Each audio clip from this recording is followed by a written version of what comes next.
Salam sejahtera, terima kasih karena bersama dengan saya di Naziling Unity Channel. Saudara, ini perkembangan terkini berkait dengan kes Abang Belon. Hari ini Abang Belon mulakan tindakan undang-undang pada pegawai di BKL. Ramai netizen yang gembira sebenarnya tindakan Abang Belon mulakan tindakan undang-undang ini. Namun, kegembiraan itu sebenarnya bukanlah menyokong Abang Belon, tetapi mereka kata untuk melihat sejauh mana isu yang ditunggang habis-habisan ini mampu memberikan kemenangan kepada Abang Belon. Ramai netizen yang kata, semoga Abang Belon tidak terperangkap oleh permainan politik.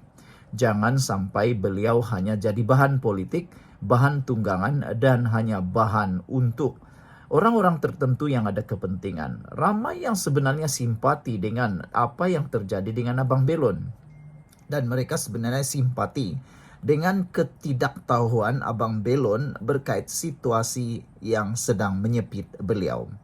Tindakan Abang Belon mulakan tindakan undang-undang ini sebenarnya kata netizen akan lebih menjerumuskan Abang Belon pada masalah yang lebih besar. Kata mereka seperti memasukkan diri sendiri ke dalam mulut buaya. Sebelum kita teruskan ulasan kali ini, jangan lupa siapa yang ada masalah kencing manis, gout, dan tinggi darah, tekan butang produk yang ada dalam video ini.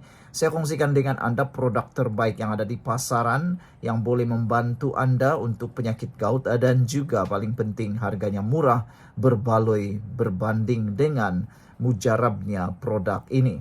Saudara, ramai netizen kata, kenapalah Abang Belon tak boleh fikir tentang tindakan undang-undang yang beliau setuju untuk buat pada pegawai di BKL ini. Mungkin Abang Belon akan menang, mungkin. Kita tidak boleh menjangka, mungkin dia akan menang dalam tindakan undang-undang terhadap pegawai di BKL yang telah pun didakwa mencederakan beliau. Tetapi banyak bukti di dalam media sosial, di dalam mana-mana perkara yang boleh menyebabkan Abang Belon sebenarnya terkantoi sendiri. Mahkamah sekarang ini cukup bijaksana.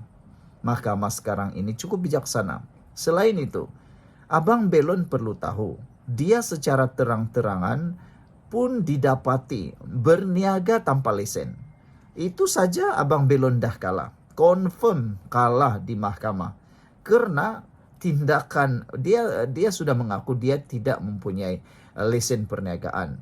Jadi itu sebabnya di BKL berjanji akan memberikan lesen kepada Abang Belon.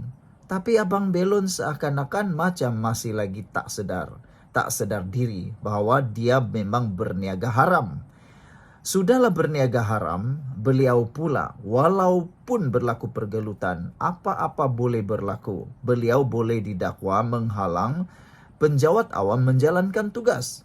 Dengan itu, Abang Belon secara teorinya confirm akan kalah di mahkamah dalam dua isu itu. Pertama, tidak mempunyai lesen perniagaan dan berniaga secara haram.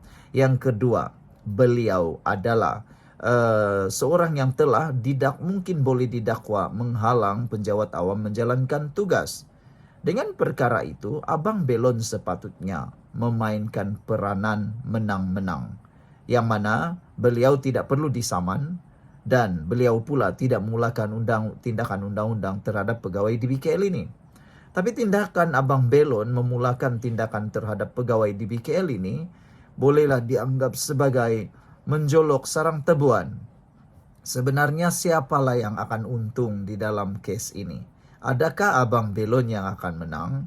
Ataupun ada orang tertentu yang sengaja mahu menggunakan isu ini untuk mahu mendapat perhatian simpati daripada penyokong-penyokong tertentu untuk terus menyokong mereka yang kononnya menjadi seperti hero.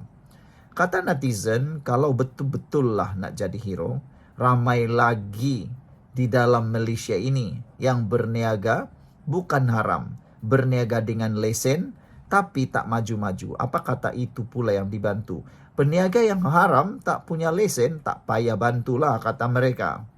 Itu pula pendapat netizen. Apa pula pendapat Anda semua? Sebahagian daripada netizen dalam ruangan komen di Malaysia kini menyatakan, mereka kata, silakanlah Abang Belon memerangkap diri sendiri. Kata mereka, tindakan Abang Belon ini pasti akan membawa musibah pada diri sendiri. Dan mereka menganggap Abang Belon sebenarnya mungkin sekadar hanya jadi tunggangan pihak-pihak tertentu.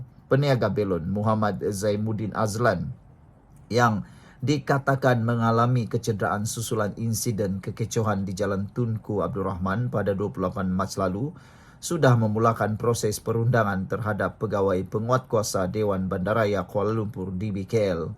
Peguamnya Rafiq Rashid Ali berkata mereka sudah menghantar surat kepada pihak DBKL hari ini bagi mendapatkan maklumat lengkap pegawai penguatkuasa terlibat dalam insiden itu sebelum membawa kes tersebut ke muka pengadilan.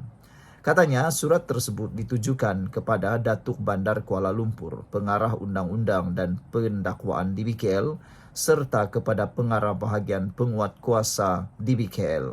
Kami secara rasmi memohon penama-penama pegawai penguatkuasa DBKL yang terlibat untuk dibekalkan nama dan pangkat mereka. Kami merasakan ada keperluan mendesak untuk memulakan tindakan undang-undang sivil terhadap pihak pegawai berkenan. Sama ada boleh buat notis tuntutan dulu atau saman terus, katanya semasa sidang media di Kuala Lumpur. Oh, rupa-rupanya belum lagi, baru nak minta maklumat pegawai. Bermakna jauh lagi lah, mereka belum lagi memulakan pun, baru saja minta maklumat. Jadi sama ada mereka nak tuntutan atau saman, belum pasti. Jadi ramai netizen kata silap-silap hari bulan, mungkin akan tangguh, pikir-pikir demi pikir dan timbang demi timbang. Sejauh mana isu ini akan terus ditunggang, tak tahulah. Pada 6 April lalu, Muhammad Zaimuddin yang dikenali Abang Belon didakwa berisiko lumpuh kekal susulan kecederaan pada tulang belakang ekoran kekecohan yang berlaku dengan penguatkuasa DBKL. Pengamal perubatan swasta Dr. Muhammad Hafiz Rizal memberi gambaran betapa kecederaan dialami lelaki berusia 28 tahun itu sebagai serius berdasarkan laporan awal oleh hospital. Dia berkata kecederaan dialami Abang Belon diklasifikasikan sebagai T12 compression. Rafiq berkata tindakan undang-undang itu diambil selepas pihaknya mendapat laporan penuh perubatan Zaimuddin yang dikeluarkan Hospital Serdang. Jelasnya, laporan rawatan itu mengesahkan berlaku kecederaan dialami anak guamnya akibat kejadian itu yang boleh membawa risiko lumpuh sekaligus menafikan tuduhan dia hanya berlakon. Sampai sekarang Abang Belon masih pakai alat bantuan sokongan. Kita juga sedia pertimbang untuk tindakan terhadap pengguna media sosial yang fitnah Abang Belon, sama ada saman malu, ganti rugi dan sebagainya, kata peguam berkenan. Wow, makin berani makin hebat.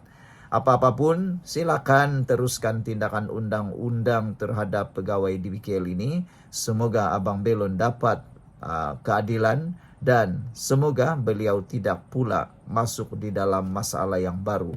Sekian untuk kali ini. Jangan lupa tinggalkan komen Anda.